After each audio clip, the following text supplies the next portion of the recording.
Let's solve a new problem based on greatest integer function and definite integral। देखो ये problem दिया हुआ है जो JEE एडवांस 2021 में पूछा गया है, ठीक है। तो इस प्रॉब्लम को हम लोग सॉल्व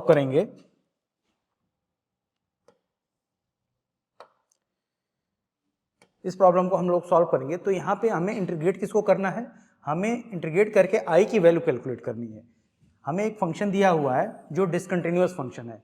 ये जो फंक्शन दिया हुआ है greatest integer of √10x by x plus 1, ठीक है। ये क्या फंक्शन है, एक डिसकंटिन्यूअस फंक्शन है। इसको इंटीग्रेट करना है 0 टू 10 ग्रेटेस्ट इंटीजर ऑफ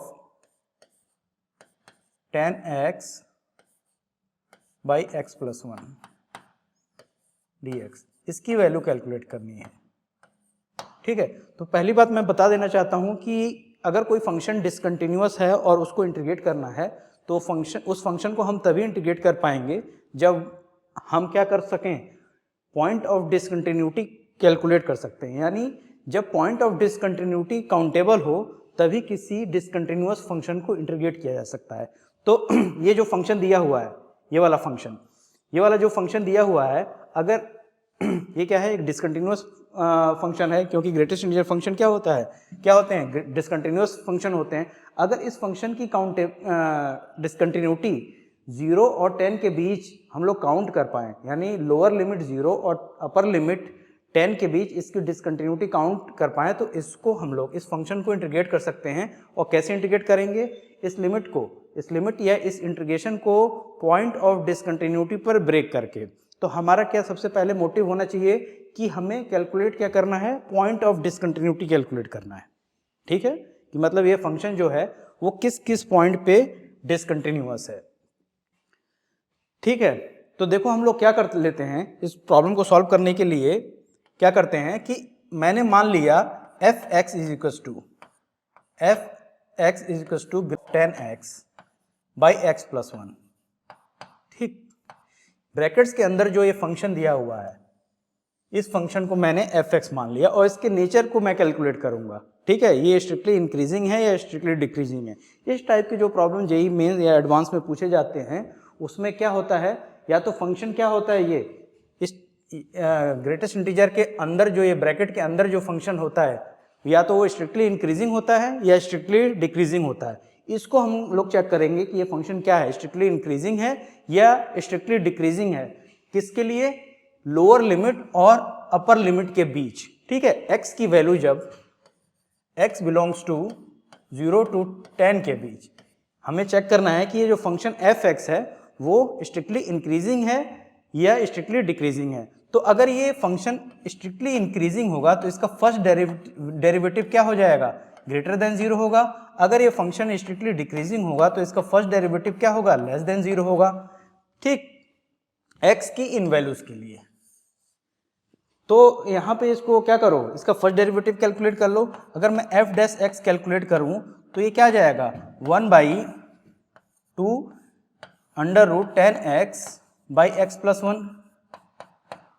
और इसको हमें क्या करना पड़ेगा, अगेन डिफ्रेंशिएट करना पड़ेगा। तो मल्टीप्लाइड बाई क्या हो जाएगा इसका डिफ्रेंशिएशन, 10/x प्लस 1 का होल स्क्वायर, ठीक, ये आ जाएगा f(x). अब देखो x की इन वैल्यूज के लिए ये जो function f(x) always greater than क्या होगा, 0 होगा। इसका मतलब ये जो फंक्शन है जिसको हम लोगों ने मान रखा है, ये वाला फंक्शन, ये एक स्ट्रिक्टली इंक्रीजिंग फंक्शन होगा। अगर ये फंक्शन स्ट्रिक्टली इंक्रीजिंग है बिटवीन 0 टू 10, तो 0 पे ये मिनिमम वैल्यू देगा और 10 पे मैक्सिमम वैल्यू देगा, ठीक है। तो 0 और 10 पे इसकी मिनिमम वैल्यू और मैक्सिमम वैल्यू हम लोग कैलकुलेट कर लेते हैं। कैसे कैलकुलेट करेंगे, देखो यहाँ पे अगर मैं बात करूं, f(x) क्या दिया हुआ था, f(x) को हम लोगों ने माना था √10x बाई x प्लस 1। मैं लोअर लिमिट पे इसकी वैल्यू कैलकुलेट करना चाहता हूं, यानी x बराबर 0 पे f(x) की वैल्यू कैलकुलेट करना चाहता हूं। तो ये क्या हो जाएगा, f(0) की वैल्यू क्या हो जाएगी, x की जगह 0 पुट कर दो फंक्शन में, तो 10 × 0 बाई 0 प्लस 1, ये क्या हो जाएगा, ये हो जाएगा 0, ठीक है। अब अपर लिमिट पे कैलकुलेट कर लो फंक्शन f(x) की वैल्यू। अपर लिमिट क्या है, x इज टू 10। ठीक, अपर लिमिट पे अगर मैं वैल्यू कैलकुलेट करूं f10 पे, तो इसकी वैल्यू क्या आ जाएगी, इसकी वैल्यू आ जाएगी 10 इंटू 10, x की जगह 10 पुट कर दिया मैंने, 10 इंटू 10 बाई 10 प्लस 1, इसकी वैल्यू क्या आ जाएगी 10 बाई रूट 11, इसकी वैल्यू अप्रॉक्सीमेटली 3 पॉइंट, मान लो 3 पॉइंट समथिंग आ जाएगी, 3.1 मान लिया हम लोगों ने। ठीक है, मतलब एग्जैक्ट इंटीग्रल वैल्यू नहीं देगा, ये डेसिमल वैल्यू देगा और एक ऐसी वैल्यू देगा जो 3 से क्या होगी, बड़ी होगी। इतनी बात समझ में आई, 3 से क्या होगी, ये बड़ी होगी। ठीक, हाँ इतनी हो गई। अब देखो यहां पे एक चीज ऑब्जर्व करो, क्या ऑब्जर्व करो, जब x की वैल्यू 0 से 10 के बीच वेरी कर रही है, 0 से 10 के बीच, तो fx की वैल्यू कहां से कहां तक वेरी कर रही है, fx की वैल्यू वेरी कर रही है 0 से 3.1। यानी क्या हुआ, जब ये फंक्शन हमारा क्या था, स्ट्रिक्टली इंक्रीजिंग, ये वाला जो फंक्शन स्ट्रिक्टली इंक्रीजिंग था between x belongs to 0 to 10, तो क्या हुआ कि 0 पे ये फंक्शन क्या देगा, मिनिमम वैल्यू देगा जो कि क्या है 0 है, और 10 पे क्या देगा, मैक्सिमम वैल्यू देगा जिसकी वैल्यू 3.1 अप्रॉक्सीमेटली है।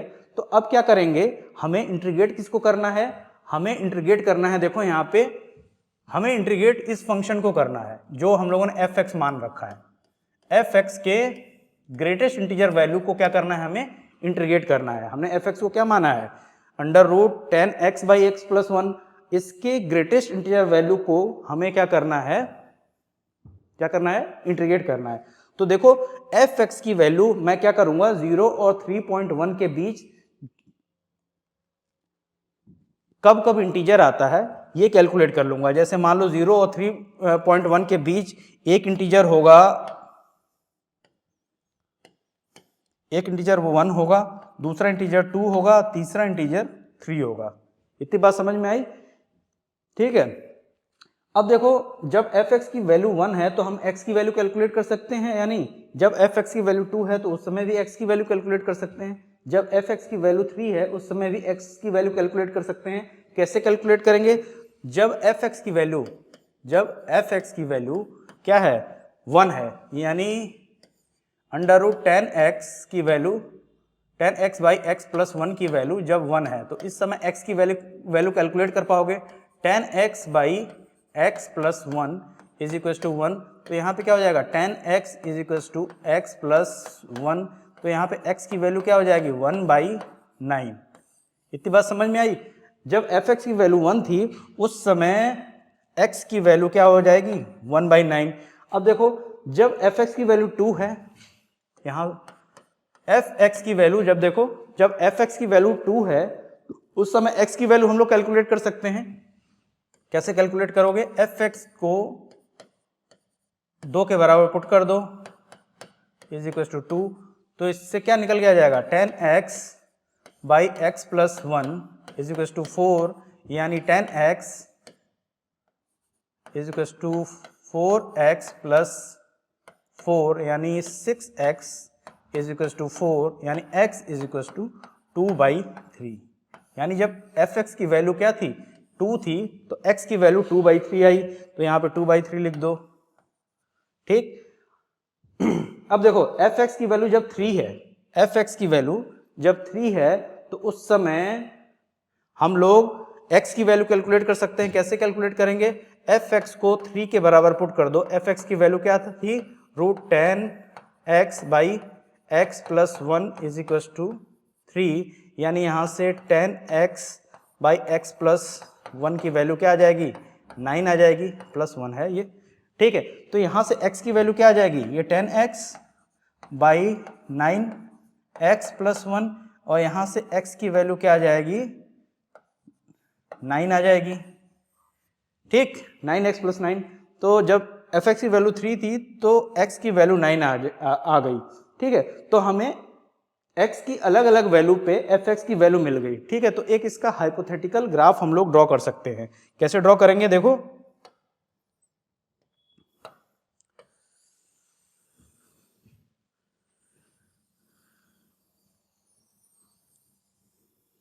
देखो अगर मुझे ग्राफ ड्रॉ करना है तो मैं एक कार्टेशियन कोऑर्डिनेट प्लेन ड्रॉ करूंगा, कार्टेशियन कोऑर्डिनेट प्लेन।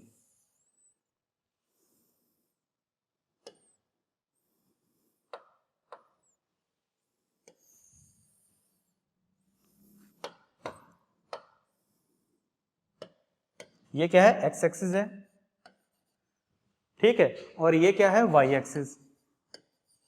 ठीक, अब देखो मैं इसके ग्राफ को ड्रॉ कर ले रहा हूं। मैंने इस तरीके से मैंने मान लिया इसका ग्राफ आया है, ठीक है।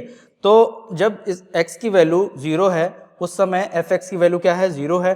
जब x की वैल्यू 1/9 है, यानी जब x की वैल्यू क्या है, जब x की वैल्यू 1/9 है, यहां पे 1/9 है, तो उस समय fx की वैल्यू क्या है, 1 है। तो यहां पे मैंने 1 मार्क कर दिया y एक्सिस पे। जब x की वैल्यू 2/3 है, यहां पे 2/3 होगा, उस समय fx की वैल्यू क्या है, 2 है।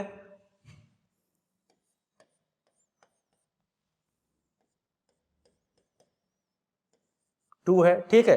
जब x की वैल्यू 9 है, यहां पे 9 होगा, कुछ 2/3 से बहुत दूर होगा, 9 होगा, तब fx की वैल्यू क्या है, 3 है।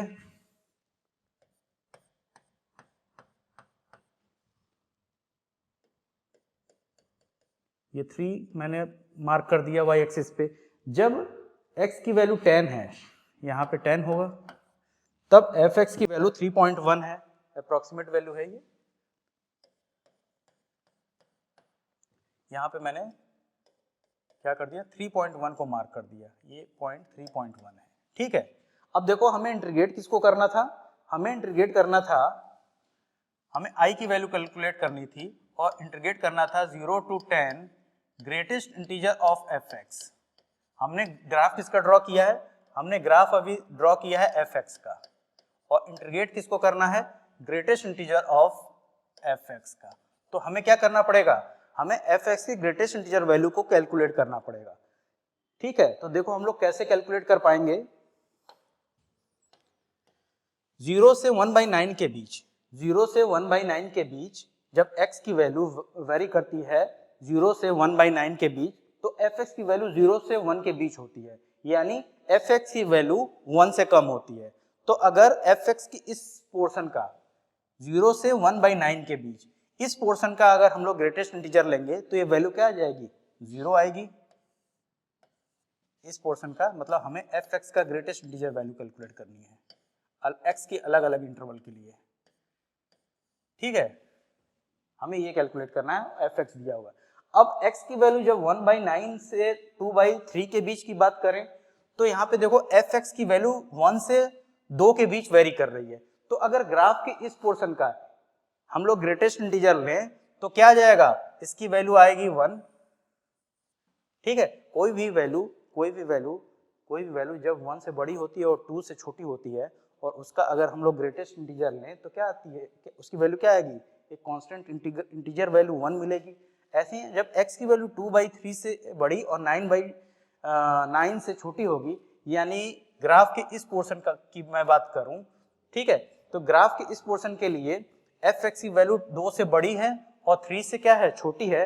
तो ग्राफ के इस पोर्शन का अगर हम लोग ग्रेटेस्ट इंटीजर लेंगे तो इसकी वैल्यू क्या आ जाएगी, कोई भी वैल्यू अगर 2 से बड़ी और 3 से छोटी है, उस वैल्यू का अगर ग्रेटेस्ट इंटीजर लें तो क्या आ जाता है, 2 के बराबर आता है, ठीक। ऐसे ही 9 और 10 के बीच देखो ग्राफ के इस पोर्शन का अगर हम लोग ग्रेटेस्ट इंटीजर लें, ठीक है, 9 और 10 के, जब x की वैल्यू 9 से बड़ी है और 10 से छोटी है, तो fx की वैल्यू क्या है, 3 से बड़ी है और 3.1 से छोटी है। तो ग्राफ के अगर इस पोर्शन का हम लोग ग्रेटेस्ट इंटीजर लेंगे तो क्या आ जाएगा, 3 के बराबर आ जाएगा। इस तरीके से हमें क्या मिल गए, स्टेप्स मिल गए। पहला स्टेप ये, दूसरा स्टेप ये, तीसरा स्टेप ये, चौथा स्टेप ये, ठीक है। तो इसको मैं आई नीड सम स्पेस, ठीक। तो मैं क्या करूंगा, ये जो पॉइंट्स मिले हैं, ये जो पॉइंट्स हमें मिले हैं, ये देखो पॉइंट ऑफ डिसकंटिन्यूटी है। इस पॉइंट पे x की इन वैल्यूज पे ये जो फंक्शन है, फंक्शन क्या था, ये फंक्शन जिसे हमें इंटीग्रेट करना था 10x बाई x प्लस 1, इसी को तो इंटीग्रेट करना था हमें 0 to 10 dx। ये वाला जो फंक्शन है वो क्या है, इन पॉइंट्स पे डिसकंटिन्यूअस है, क्योंकि ये जंप आ रहा है ना, जैसे 1/x बराबर 1/9 के बीच देखूं तो इसमें 1 यूनिट का जंप है, 2/3 पे देखूं तो 1 यूनिट का जंप है, 9 पे देखूं तो 1 यूनिट का जंप है। ठीक है, तो ये जो तीनों पॉइंट मिले हैं, पॉइंट ऑफ डिसकंटिन्यूटी मिली है हमें। तो अगर हमें इसकी वैल्यू कैलकुलेट करनी है, किसकी वैल्यू, 0 to 10 के बीच इसकी वैल्यू कैलकुलेट करनी है, किसकी, 10x बाई x प्लस 1, इसकी वैल्यू कैलकुलेट करनी है। तो हमें क्या करना पड़ेगा, इस लिमिट को, इस इंटीग्रेशन को पॉइंट ऑफ डिसकंटिन्यूटी पे ब्रेक करना पड़ेगा। तो कैसे ब्रेक करेंगे, हम लोग लिखेंगे 0 to 1/9, 0 से 1/9 के बीच इस फंक्शन की वैल्यू क्या है, ये जो फंक्शन है जिसको इंटीग्रेट करना है, fx की बात नहीं कर रहा हूं मैं, इस फंक्शन की वैल्यू क्या है, इसकी वैल्यू 0 है तो यहाँ पे 0 लिख देंगे, dx प्लस 1/9 से 2/3 के बीच इस फंक्शन की वैल्यू क्या है, किस फंक्शन की, इस फंक्शन की मैं बात कर रहा हूं, इस फंक्शन की वैल्यू क्या है, ये है 1 है, तो यहाँ पे 1 लिख देंगे हम लोग, dx प्लस 2/3 से 9 के बीच। देखो 2/3 से 9 के बीच फंक्शन, इस फंक्शन की वैल्यू क्या है, इस वाले फंक्शन की जिसको इंटीग्रेट करना है 2 है, तो 2 इंटू dx लिख देंगे। अब क्या है, 9 और 10 के बीच, 9 और 10 के बीच इस फंक्शन की वैल्यू क्या है, 3 है, dx लिख देंगे। तो अगर इनकी वैल्यू हम लोग कैलकुलेट कर लें तो हम क्या कैलकुलेट कर पाएंगे, i की वैल्यू कैलकुलेट कर पाएंगे। i क्या था यहाँ पे, देखो i ये था, i की वैल्यू हम लोग क्या कर पाएंगे, कैलकुलेट कर पाएंगे। तो इनकी वैल्यू कैलकुलेट कर लो, कैसे क्या करोगे, देखो ये वैल्यू क्या हो जाएगी, ये तो 0 हो जाएगी, तो लिखते हैं इसको 0 प्लस ये वाली वैल्यू क्या हो जाएगी, ये वाली वैल्यू, ये वैल्यू हो जाएगी 1 का इंटीग्रेशन क्या होता है, x और क्या है, लिमिट क्या है, 1/9 से 2/3 तक, 1/9 से 2/3 तक प्लस, अब देखो यहाँ पे इसको इंटीग्रेट करना है, 2 को बाहर ले लो, 2 को बाहर ले लो, 1 का इंटीग्रेशन x हो जाएगा, तो ये क्या हो जाएगा, 2x 2/3 से 9 के बीच, यही था ना, 2/3 से 9 के बीच। अब 3 को बाहर ले लो, यहाँ पे हम लोगों ने 3 को बाहर ले लिया और 1 का इंटीग्रेशन क्या हो जाएगा, वो x हो जाएगा, और ये 9 to 10। ठीक, इनकी इस वैल्यू को कैलकुलेट कर लो, इस वैल्यू को कैलकुलेट करोगे तो क्या आ जाएगा, 2/3 माइनस 1/9, ठीक, प्लस 2, 9 माइनस 2/3 प्लस 3, 10 माइनस 9। ठीक है, इतनी बात समझ में आई।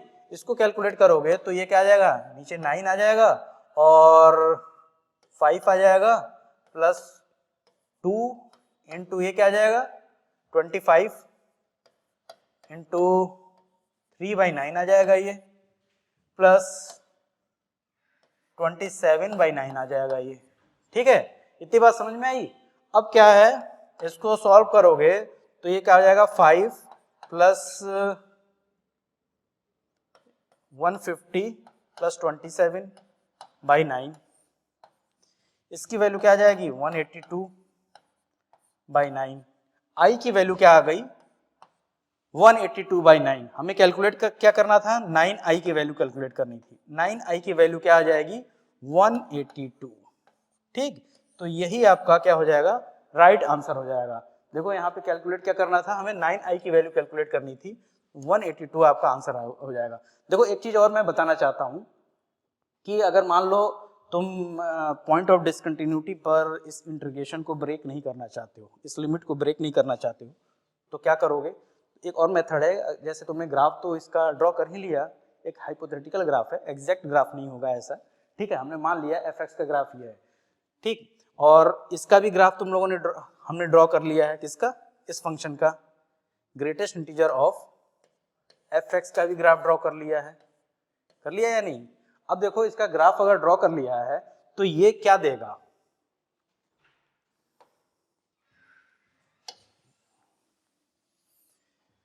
देखो ये क्या देगा, एक चीज मैं यहां पूछना चाहता हूं कि हमें इसकी वैल्यू कैलकुलेट करनी थी 0 to 10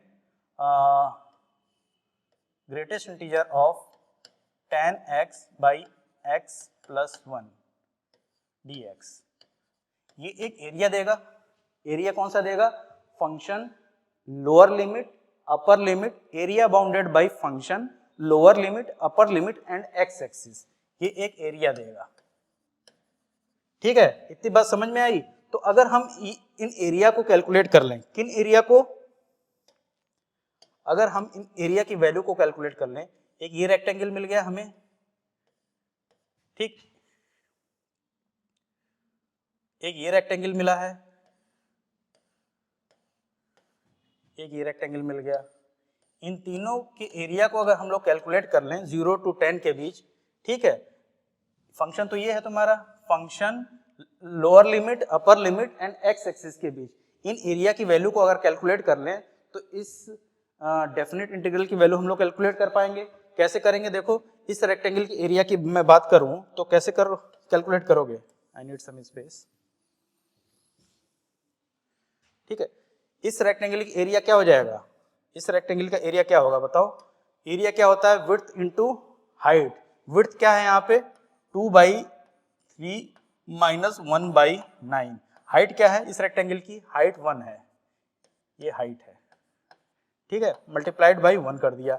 इस रेक्टेंगल की बात करूं, ये रेक्टेंगल 1 मिला है, रेक्टेंगल 2 मिला है, रेक्टेंगल 3, ठीक, इस रेक्टेंगल की बात करूं तो इस रेक्टेंगल का एरिया क्या हो जाएगा 9 माइनस 2/3। विड्थ क्या हो जाएगा, ये विड्थ हो जाएगा, और हाइट क्या है 2 यूनिट, ये हाइट है, ठीक, मल्टीप्लाइड बाई 2।